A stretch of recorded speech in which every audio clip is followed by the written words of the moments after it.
Good evening po sa ating lahat. Ayan, nagluluto po ako ng aking dinner. Wala po akong kasama ngayon kasi may activity ata yung bata dun sa school ngayon. Sinamahan siya ng kanyang papa. Yung nanay naman nasa trabaho.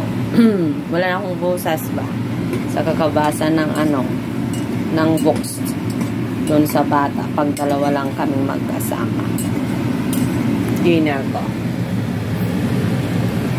noodles, yung udong, nilagyan ko siya ng fishball.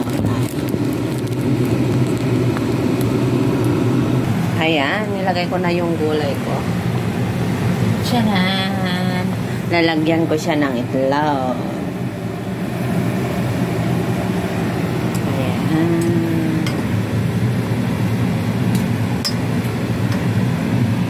Kasama ko sa bahay yung aso lang. Andon, nakahiga lang siyang bait niya.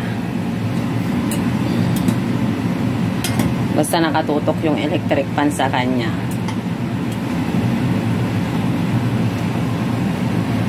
Magpakarga siya kanina pero no kako. Kaya bumalik na naman siya sa higaan niya. O, diba?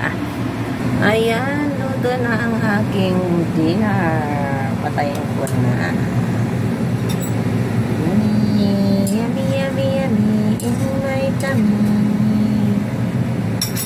Ayan, luto na. Pwede na po tayong kumain. Ayan, luto na ang aking dinner. Tcharan! Ayan, makulimlim po sa labas. Ewan ko, umuulan po ata.